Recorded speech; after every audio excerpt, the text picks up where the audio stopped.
فلا يتكلم أحد بموت رسول الله إلا ضربته.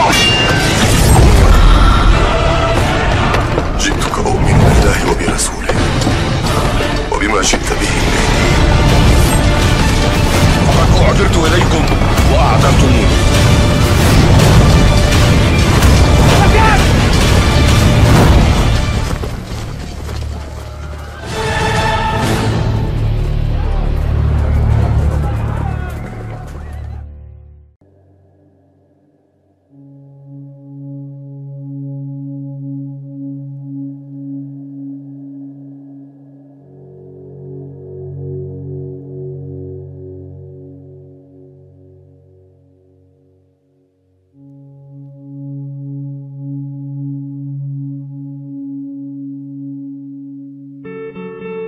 Pada suatu masa yang telah diramalkan dalam berbagai kitab kuno dan hadis yang diriwayatkan oleh para sahabat Nabi, akan muncul seorang pemimpin besar yang membawa keadilan dan petunjuk di tengah kekacauan dunia. Sosok ini dikenal dengan sebutan Imam Mahdi. Dalam kepercayaan umat Islam, khususnya dalam tradisi Sunni maupun Syiah, kemunculan Imam Mahdi merupakan bagian dari tanda-tanda besar menjelang hari kiamat. Kehadirannya bukan sekadar simbol, tetapi juga penyelamat yang akan membalikan keadaan dunia dari kezaliman menuju keadilan, dari kekacauan menuju kedamaian. Imam Mahdi bukanlah sosok fiktif. Ia memiliki ciri-ciri yang sangat jelas sebagaimana dijelaskan dalam banyak riwayat. Salah satu ciri utamanya adalah bahwa ia merupakan keturunan langsung dari Nabi Muhammad melalui jalur Hasan bin Ali atau Husain bin Ali, tergantung pada mazhab yang meyakininya. Ia akan berasal dari keluarga Nabi, dari kaum Quraisy, dan memiliki nama yang sama seperti nama Nabi, yaitu Muhammad, dan ayahnya juga memiliki nama yang sama dengan ayah Nabi, yaitu Abdullah. Secara fisik, Imam Mahdi digambarkan sebagai seorang pria muda yang berwajah bersinar, bercahaya, dan tampak seperti keturunan Arab. Ia memiliki dahi yang lebar dan hidung yang mancung, serta sedikit menonjol. Penampilannya memancarkan kewibawaan dan ketegasan, namun juga menenangkan dan menghadirkan rasa damai bagi siapa saja yang memandangnya. Ia tidak hanya dikenal karena keturunannya, tetapi juga karena akhlaknya yang mulia, keadilannya yang tinggi, dan kesungguhannya dalam menegakkan kebenaran. Kemunculan Imam Mahdi tidak terjadi secara tiba-tiba tanpa tanda. Ada sejumlah tanda besar yang mendahului dan menyertainya. Di antara tanda-tanda tersebut adalah munculnya banyak fitnah dan kekacauan di seluruh dunia, termasuk di negeri-negeri kaum muslimin. Umat Islam akan berada dalam kondisi tercerai-berai, banyak pemimpin yang zalim dan tidak adil, serta umat manusia secara umum akan hidup dalam ketidakpastian dan kezaliman yang merajalela. Kejahatan dan kemaksiatan menjadi hal yang biasa, sedangkan kejujuran dan keadilan menjadi sesuatu yang langka. Salah satu tanda paling mencolok menjelang kemunculan Imam Mahdi adalah munculnya sosok Dajjal, makhluk penuh fitnah yang menyesatkan banyak manusia. Namun, sebelum Dajjal sepenuhnya menguasai dunia, Imam Mahdi akan muncul sebagai perisai terakhir umat manusia. Ia akan dibaiat di dekat Ka'bah, di Masjidil Haram, Mekah, pada suatu malam yang penuh rahmat. Pada awalnya, ia menolak untuk tampil ke hadapan publik karena kerendahan hatinya. Namun, atas desakan dan dukungan umat, ia akhirnya menerima amanah besar tersebut. Setelah dibaiat, Imam Mahdi akan memulai perjuangannya dengan mengumpulkan pasukan dari berbagai penjuru. Ia akan memimpin umat Islam dalam peperangan melawan para penguasa tiran dan menyatukan kembali umat yang tercerai-berai. Pada masanya, keadilan akan ditegakkan dengan sempurna, sebagaimana bumi yang sebelumnya dipenuhi oleh ketidakadilan dan kezaliman. Harta akan dibagi rata, tidak ada lagi orang yang kelaparan, dan keamanan akan merata, hingga seekor serigala pun tidak akan mengganggu seekor domba. Kemunculan Imam Mahdi juga akan disertai dengan kembalinya Isa bin Maryam yang akan turun dari langit dan membantu Imam Mahdi dalam menumpas Dajjal. Bersama-sama, mereka akan membawa umat manusia menuju masa keemasan yang belum pernah terjadi sebelumnya sejak wafatnya Nabi terakhir. Masa pemerintahan Imam Mahdi dipenuhi dengan keberkahan, hujan yang terus turun dengan tepat waktu, tumbuh-tumbuhan yang subur, dan kehidupan yang seimbang antara manusia dan alam. Namun, penting untuk diingat bahwa Imam Mahdi bukanlah nabi baru, bukan pula pembawa wahyu. Ia adalah seorang pemimpin umat yang dipilih oleh Allah untuk membawa cahaya petunjuk di tengah gelapnya zaman. Ia bertindak berdasarkan Al-Quran dan ajaran Nabi yang telah ditinggalkan kepada umat Islam. Penantian terhadap Imam Mahdi bukan berarti umat harus berpangku tangan. Sebaliknya, penantian itu seharusnya menjadi motivasi untuk terus memperbaiki diri, memperkuat keimanan, dan menegakkan kebenaran dalam kehidupan sehari-hari. Karena hanya mereka yang benar-benar beriman dan istiqomah yang akan mengenali dan menerima Imam Mahdi ketika ia akhirnya muncul di tengah umat manusia. Sebagaimana malam tidak selamanya gelap dan fajar pasti menyingsing, demikian pula kezaliman tidak akan selamanya menang. Imam Mahdi adalah pertanda bahwa janji Tuhan itu pasti, bahwa keadilan akan kembali, dan bahwa cahaya petunjuk akan bersinar terang di tengah kegelapan zaman. Setelah Imam Mahdi menerima baiat dari umat di Mekah, tonggak sejarah besar pun dimulai. Ia tidak hanya menjadi pemimpin spiritual, tetapi juga pemimpin politik dan militer yang akan memimpin umat menuju kebangkitan.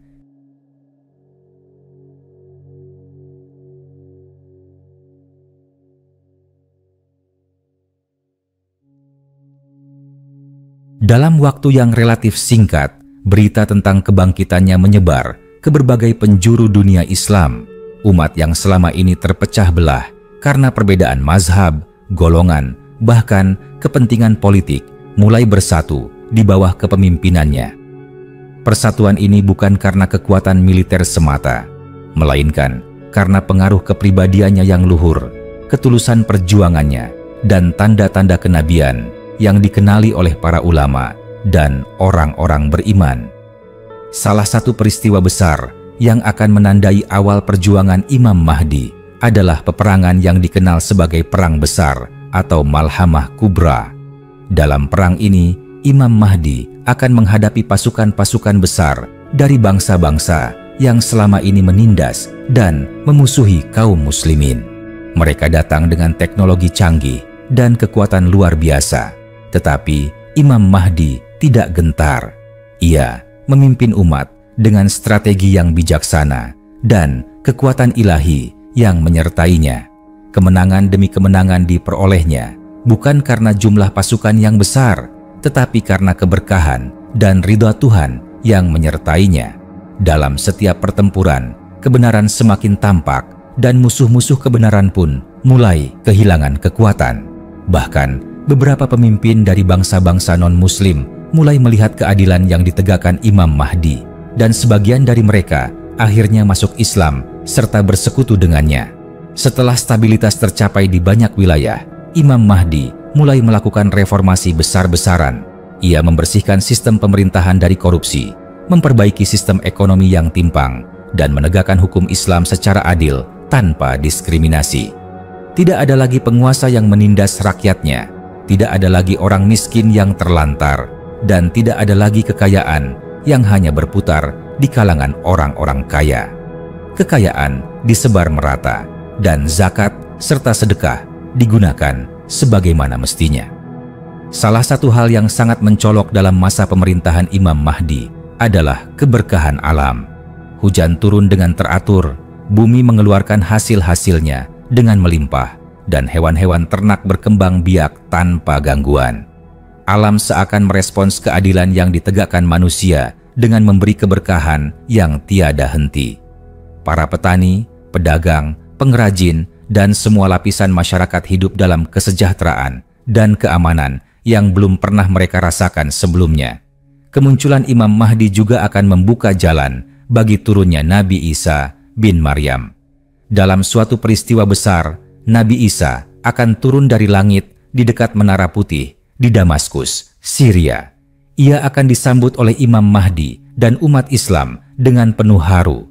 Nabi Isa tidak turun sebagai nabi baru, tetapi sebagai pendukung Imam Mahdi dan pelurus kembali ajaran yang telah diselewengkan oleh sebagian umat terdahulu. Bersama Imam Mahdi, Nabi Isa akan menghadapi fitnah terbesar sepanjang sejarah umat manusia, yaitu Dajjal. Dajjal, makhluk yang penuh tipu daya dan kebohongan, akan datang dengan kekuatan yang menggetarkan dunia. Ia mampu menipu banyak orang, bahkan sebagian besar manusia akan mengikutinya karena terpesona oleh keajaiban yang ia perlihatkan.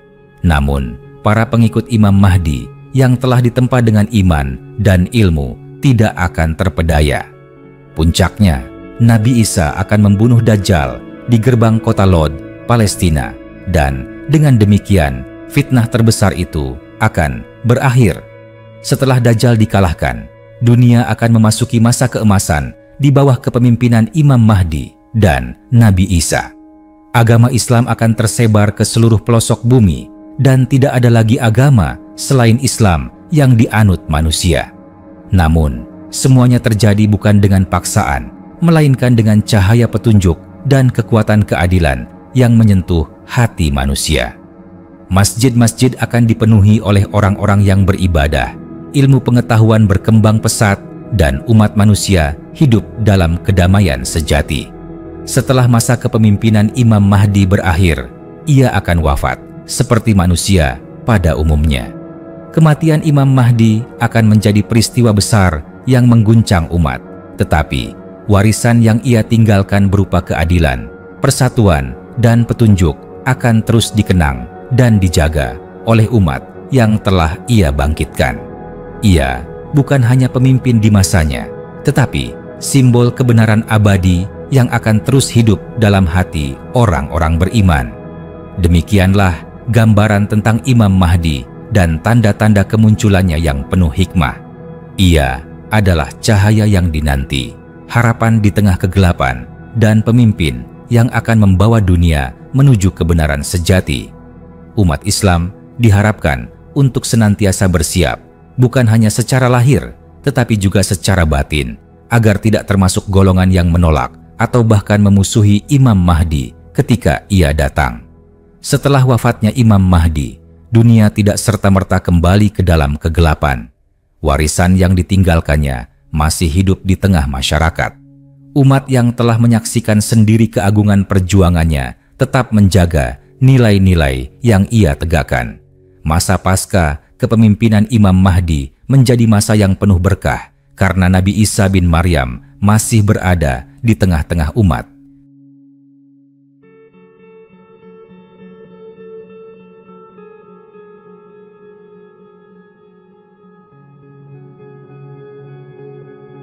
Nabi Isa meneruskan kepemimpinan spiritual dan sosial yang telah dibangun dan tetap menjalankan syariat Nabi Muhammad, bukan membawa syariat baru. Nabi Isa memimpin dengan penuh kelembutan dan keadilan.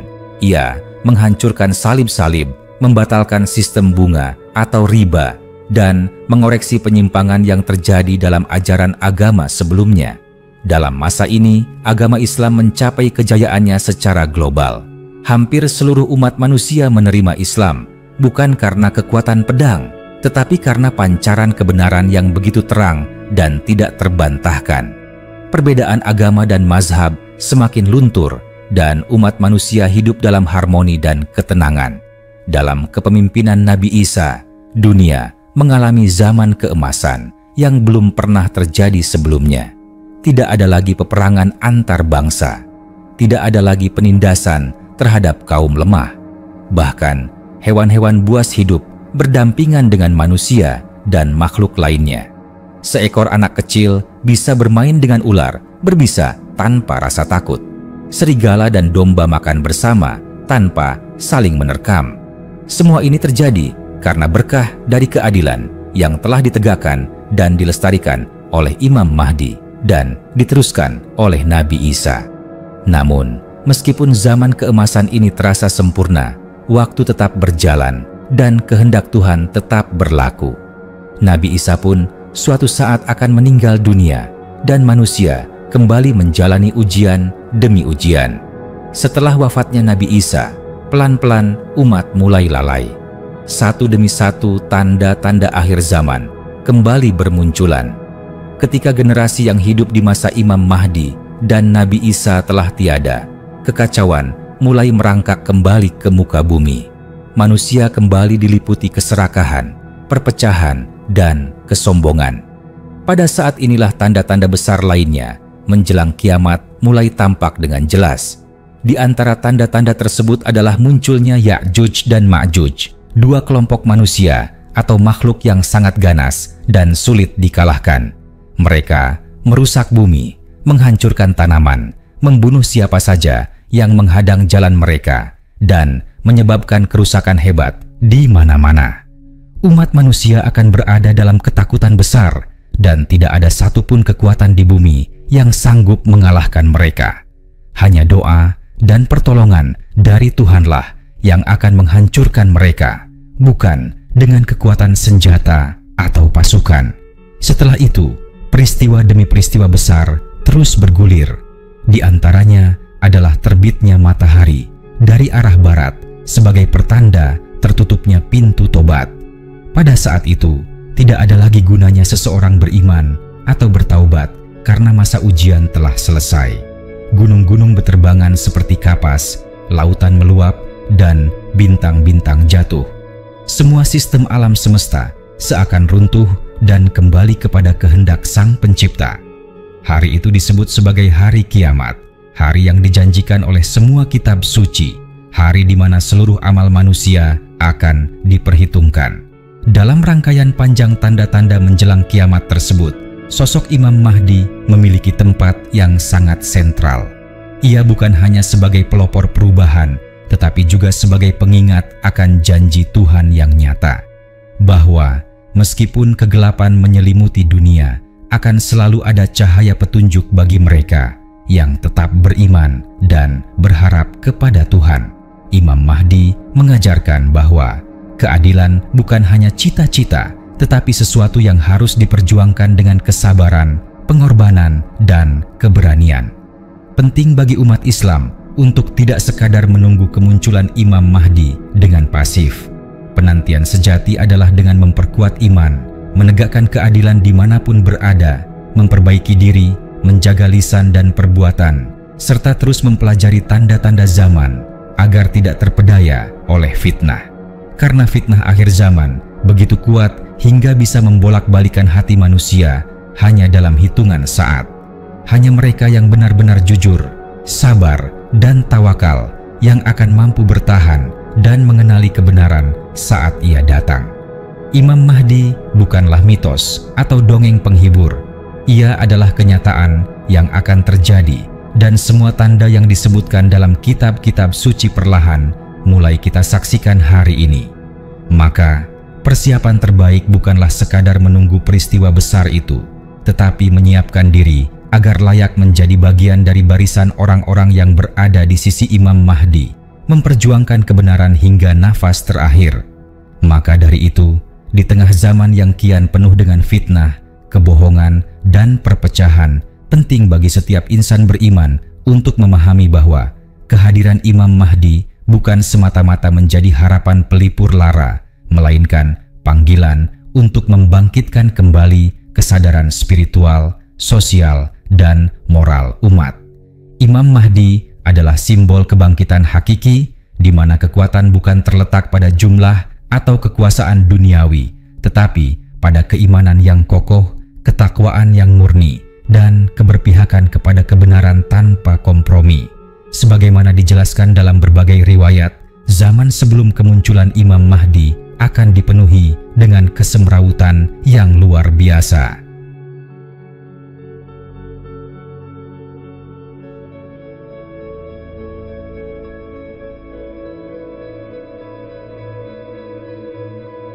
Akan banyak pemimpin yang tidak lagi memikirkan kepentingan rakyat, melainkan hanya sibuk mengumpulkan harta, mempertahankan jabatan, dan menindas yang lemah.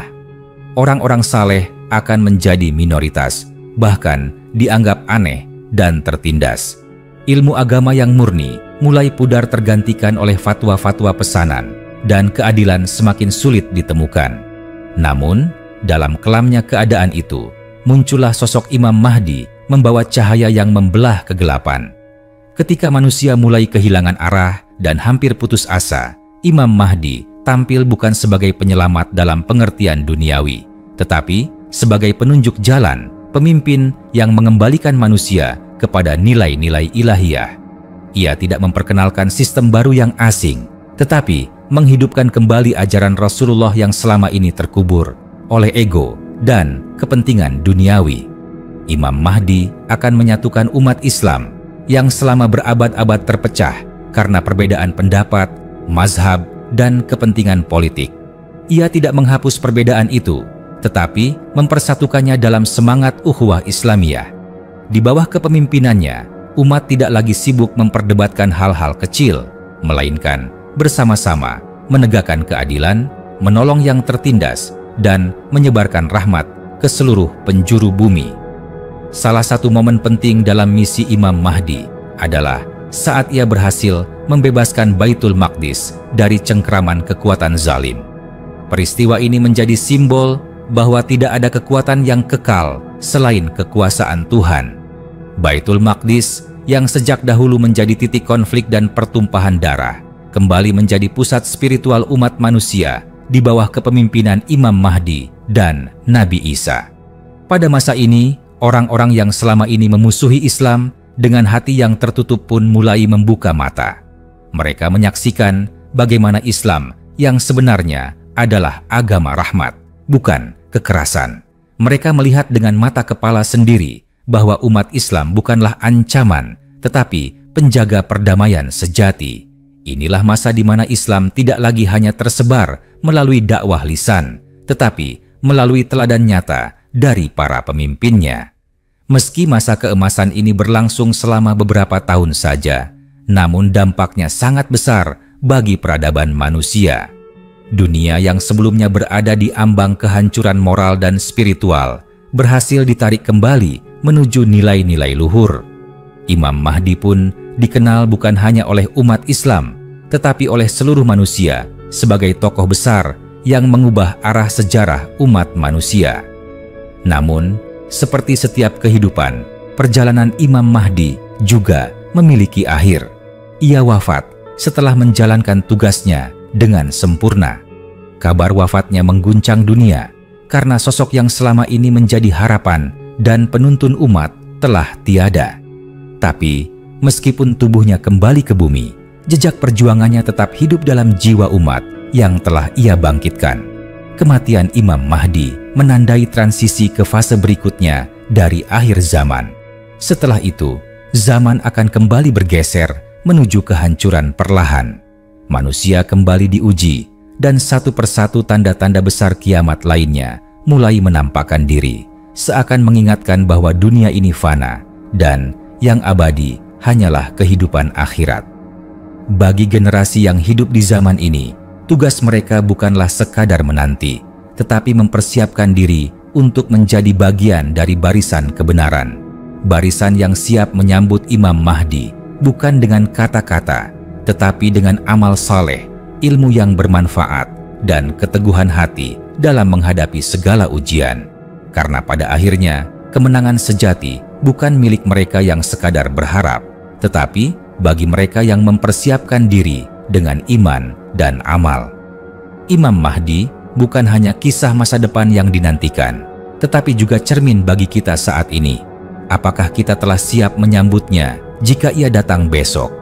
Ataukah kita justru menjadi golongan yang menolaknya karena hati telah dipenuhi oleh dunia? Jawabannya terletak dalam kehidupan kita sehari-hari. Apakah kita menegakkan keadilan? Apakah kita peduli terhadap yang lemah? Apakah kita terus menuntut ilmu, berakhlak mulia, dan menjaga lisan serta perbuatan? Jika jawabannya ya, maka kita sedang berjalan menuju cahaya. Namun jika tidak, maka kita harus segera kembali ke jalan yang lurus. Karena sesungguhnya Imam Mahdi bukan hanya akan datang untuk memimpin, tetapi untuk menyeleksi siapa yang berada di pihak kebenaran dan siapa yang memilih untuk tinggal dalam gelapnya kebatilan. Dalam kelanjutan kisah besar ini, satu hal yang sangat penting untuk disadari oleh umat manusia adalah bahwa kemunculan Imam Mahdi bukan sekadar peristiwa historis biasa, melainkan sebuah transisi spiritual besar-besaran yang mengubah arah kehidupan manusia secara menyeluruh.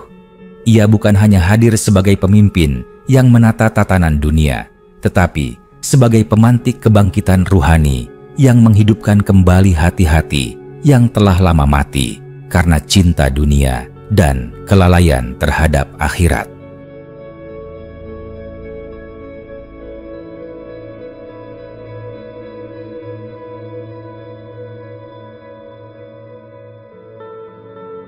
Pada masa itu, manusia akan melihat perbedaan yang sangat mencolok antara dunia yang dipenuhi kesesatan sebelumnya dengan dunia yang telah dibimbing oleh petunjuk ilahi.